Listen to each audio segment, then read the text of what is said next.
ಕನ್ನಡಕ್ಕೆ ಏನೇ ಬರಲಿ.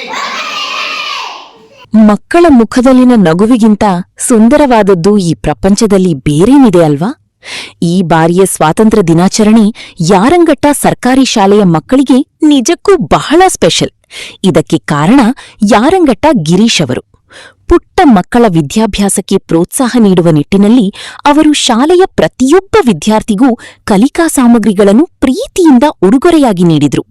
ಹೊಸ ಕಲಿಕಾ ಸಾಮಗ್ರಿಗಳನ್ನು ಕೈಯಲ್ಲಿ ಹಿಡಿದ ಆ ಮಕ್ಕಳ ಕಣ್ಣಲ್ಲಿನ ಹೊಳಪು ಮತ್ತು ಮುಖದಲ್ಲಿನ ಖುಷಿ ಕಾರ್ಯಕ್ರಮದ ಕಳೆ ಹೆಚ್ಚಿಸಿತ್ತು. ವಿದ್ಯಾದಾನವೇ ಶ್ರೇಷ್ಠ ದಾನ ಅನ್ನೋದನ್ನ ನಂಬಿರುವ ಗಿರೀಶ್ ಅವರ ಈ ಸುಂದರ ಕಾರ್ಯ ನಿಜಕ್ಕೂ ಶ್ಲಾಘನೀಯ.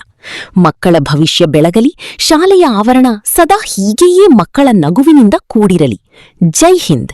1947 ಆಗಸ್ಟ್ 15 ಎಲ್ಲರಿಗೂ ಸ್ವಾತಂತ್ರ್ಯ ದಿನಾಚರಣೆ ಶುಭಾಶಯಗಳನ್ನು ಕೋರುತ್ತಾ ಈ ವೇದಿಕೆ ಆಹ್ವಾನಿಸಿದ ಮೇಡಮ್ಗೆ ಧನ್ಯವಾದಗಳು ತಿಳಿಸ್ತಾ, ಏನು ಸ್ವಾತಂತ್ರ್ಯ 1947 ಆಗಸ್ಟ್ 15 ಈ ಮೊದಲು ನಮ್ಮ ದೇಶ ಯಾವ ರೀತಿ ಆಡಳಿತದಲ್ಲಿತ್ತು ಅಂದರೆ ಸ್ವಾತಂತ್ರ್ಯ ಬ್ರಿಟಿಷ್ ಆಡಳಿತ ಮಾಡೋದು ಯಾವ ರೀತಿ ಗೊತ್ತಾ?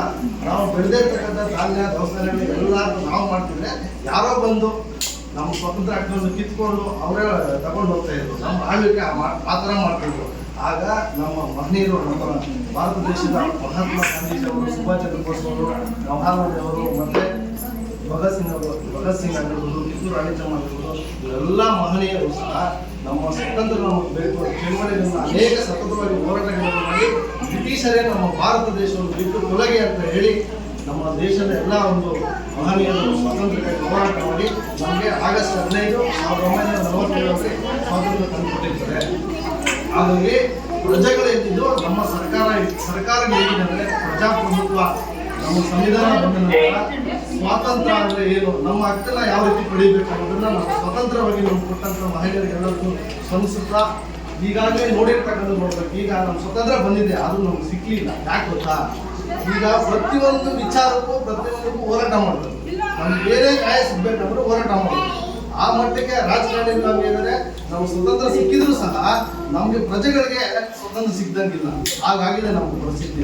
ಪ್ರತಿಯೊಂದಕ್ಕೂ ಹೋರಾಟ ಮಾಡಬೇಕು, ತಗೋಬೇಕು, ಆ ರೀತಿ ಪರಿಸ್ಥಿತಿ ಬಂದಿದೆ. ಹಾಗಾಗಿ ಮುಂದೆ ಬರ್ತಕ್ಕಂಥ ಚುನಾವಣೆಗಳಲ್ಲಿ ಪ್ರತಿಯೊಬ್ಬರು ಒಳ್ಳೆ ಅಭ್ಯರ್ಥಿಗಳನ್ನು ಆಯ್ಕೆ ಮಾಡಿ ನಿಮಗೆ ನಮ್ಮ ಪ್ರಜೆಗಳಿಗಾಗಿ ಪ್ರಜೆಗಳಿಗೋಸ್ಕರ ಬರ್ತಕ್ಕಂಥ ಸರ್ಕಾರ ಇದು.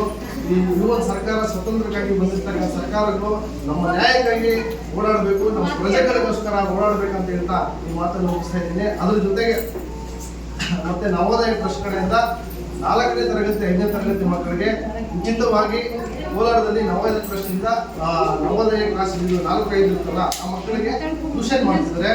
ಸಂಜೆ 4ರಿಂದ 5 ತನಕ 5-5:30 ತನಕ ಮಾಡ್ತಿದ್ದಾರೆ. ಅವರು ಯಾರು ಎಲ್ಲ ಪೋಷಕರಲ್ಲಿ ನಾವು ಮನವಿ ಮಾಡ್ತೀನಿ, ಯಾಕೆ ನಮ್ಮ ಸರ್ಕಾರಿ ಶಾಲೆಗೆ ಮಕ್ಕಳು ಕಳ್ಸಕ್ಕೆ ಮೀನಾಮೇಷ ಶಿಕ್ಷಕರು ಕೊಡ್ತೀರಾ ಅಥವಾ ಪೇರೆಂಟ್ಸ್ ಅಲ್ಲಿ ಏನಾದರೂ ನಮ್ಮ ಮಕ್ಕಳು ಸರ್ಕಾರಿ ಶಾಲೆ ಕೀಳಿರ್ಮನ ಗೊತ್ತಾಗ್ತದೆ.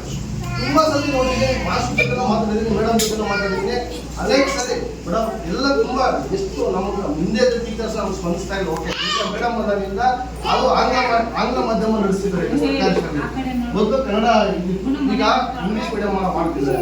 ಹಾಗಾಗಿ ಎಲ್ಲ ಮಕ್ಕಳು ಇಷ್ಟು ವಜ್ರಮುನಿಯಿಂದ ತುಂಬಾ ಚೆನ್ನಾಗಿ ಅದ್ಭುತವಾಗಿ ಕಲಿಕೆ ವಿದ್ಯಾಭ್ಯಾಸ ನಡೆಸಿದ್ದಾರೆ. ಹಾಗಾಗಿ ನಾನು ಎಲ್ಲರಿಗೂ ಪೋಷಕರಲ್ಲಿ ಮನವಿ ಮಾಡ್ತಿದ್ದೀನಿ, ಸರ್ಕಾರಿ ಶಾಲೆಯನ್ನ ಯಾವುದೇ ಮೀನಾಂಶ ಎಣಿಸ್ಬೇಡಿ. ಸರ್ಕಾರಿ ಶಾಲೆ ನಮ್ಮ ಊರಿನ ಜವಾಬ್ದಾರಿ, ನಮ್ಮ ಜವಾಬ್ದಾರಿ. ಹಾಗಾಗಿ ಸರ್ಕಾರಿ ಶಾಲೆಗೆ ಯಾವುದೇ ಮೀನಾಂಶ ಎಣಿಸ್ಬೇಡಿ. ಪೋಷಕರು ಮಕ್ಕಳನ್ನ ಯಾವುದೇ ಖಾಸಗೀಕರಣ ಗುಲಾಮರಾಗಿ ಇಡಬೇಡಿ. ನಮ್ಮ ಸರ್ಕಾರಿ ಶಾಲೆ ಉಳಿಸ್ಬೇಕು. ನಮ್ಮ ಸರ್ಕಾರಿ ಶಾಲೆಗೆ ಬನ್ನಿ, ಮಕ್ಕಳನ್ನ ಪೋಷಕರು ಸರ್ಕಾರಿ ಶಾಲೆಗೆ ಕಳಿಸಿ. ಹಾಗಾಗಿ ಎಲ್ಲರೂ ಅಷ್ಟೇ, ಈಗ ನಾವು ನೋಡ್ತಿದ್ವಿ ಯಾವ ರೀತಿ ಸಮಾಜ ಹೆಂಗಿದೆ ಅಂತ. ಪ್ರತಿಯೊಬ್ಬರು ಪೋಷಕರು ನೋಡ್ಬೇಕು. ಯಾರೋ ಪಕ್ಕದ ಮನೆಯವರು ಖಾಸಗಿ ಶಾಲೆಗೆ ಹಾಕ್ಬಿಟ್ರೆ ನಾವು ಎತ್ಕೊಂಡು ಹಾಕ್ಬಿಡ್ತೀವ, ಬೇಕಾಗಿಲ್ಲ ನಮ್ಗೆ ಅಂತ ಹೇಳ್ಬಿಟ್ಟು ಸರ್ಕಾರಿ ಶಾಲೆ ಮೀನಾಂಶ ಎಣಿಸ್ತಾರೆ. ನಾವಿದ್ದಾಗ 40-50 ಜನ ಇದ್ರು ರೂಮಲ್ಲಿ, ಇವಾಗ ನೋಡಿದ್ರೆ 5-4 ಜನ ಇದ್ರು. ಯಾರು ಸಹ ಗುಲಾಮಗಿರಿ ಕೆಲಸ ಮಾಡೋದು ಸರ್ಕಾರಿ ಶಾಲೆಗೆ ಹಾಕುವಂತ ಪೋಷಕರಿಗೆ ಹೇಳ್ತಿದ್ವಿ.